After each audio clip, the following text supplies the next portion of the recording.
तो जय हिंद प्यारे साथियों, इस प्रकार का क्वेश्चंस 3+2 करड़ी 5 एक अपरिमेय संख्या आपके बोर्ड एग्जाम में पूछा जाता है साथियों। तो आपको सबसे पहले इसको परिमेय संख्या के बराबर मानना पड़ेगा कि 3+2 करड़ी 5 एक अपरिमेय संख्या है, परिमेय संख्या है। इस प्रकार चलिए हम लिखते हैं, इसको आपको मानना पड़ेगा। तो आप कैसे मानेंगे?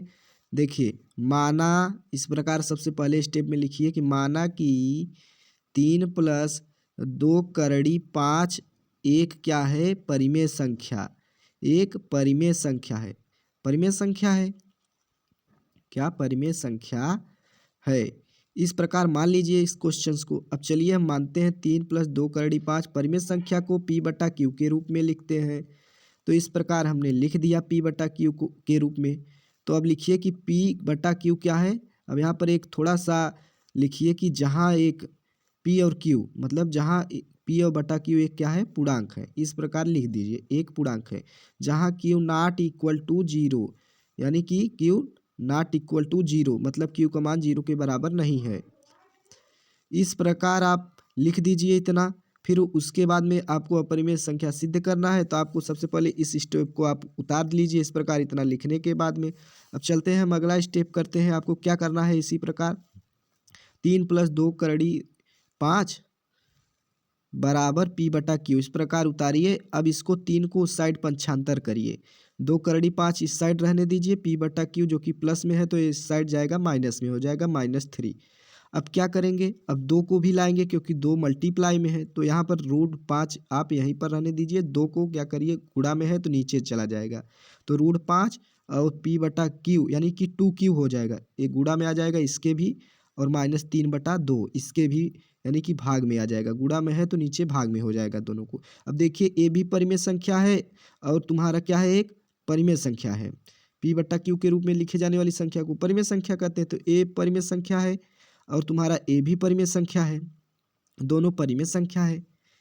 तो देखिए, दोनों ए भी परिमेय संख्या है, तुम्हारा 3/2 भी परिमेय संख्या है। तो यहाँ पर कुछ आपको लिखना पड़ेगा कि ए भी परिमेय संख्या, ए भी परिमेय संख्या। परिमेय संख्या का परिमेय संख्या का अंतर जब हो क्या एक अपरिमेय संख्या आता है, यानी कि परिमेय संख्या के बराबर अपरिमेय संख्या नहीं आता है। तो चलिए हम कुछ लिखते हैं यहाँ पर, कुछ एक्सप्लेन करते हैं कि 5 एक क्या है? अभाज्य है, अभाज्य संख्या है। 5 एक अभाज्य संख्या, इस प्रकार लिख दीजिए। 5 तुम्हारा एक अभाज्य संख्या है। इस प्रकार लिखने के बाद लिख दीजिए कि 5 पूर्ण वर्ग भी नहीं है। पूर्ण वर्ग का मतलब क्या है होता है?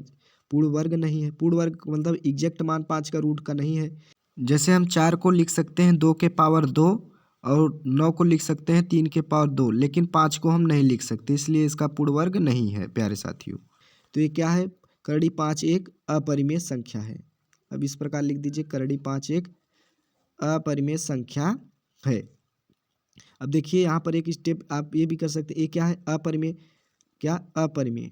करड़ी 5 एक अपरिमेय संख्या है, तो क्या अपरिमेय के और ये क्या है? परिमेय संख्या है, तो अपरिमेय परिमेय के बराबर आता है कभी? नहीं। परिमेय और परिमेय का घटाव अपरिमेय आता है? नहीं। तो जो कि यह तथ्य का विरोधाभास गलत है। तो यहाँ पर एक स्टेप लिख दीजिए, लिखिए कि अतः यह संभव नहीं है कि परिमेय संख्या के बराबर अपरिमेय संख्या। यहाँ पर इतना स्टेप आप लिख दीजिए, जो कि इस प्रकार आप का सवाल हो चुका है।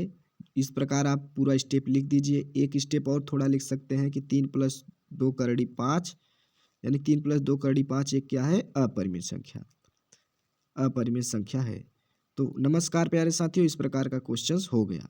तो मिलते हैं नेक्स्ट वीडियो में। आपका सिद्ध हो चुका है, इस प्रकार कर देंगे एग्जामिनर आपको पूरा 3 नंबर दे देगा। तो मिलते हैं नेक्स्ट वीडियो में नेक्स्ट टॉपिक के साथ। धन्यवाद।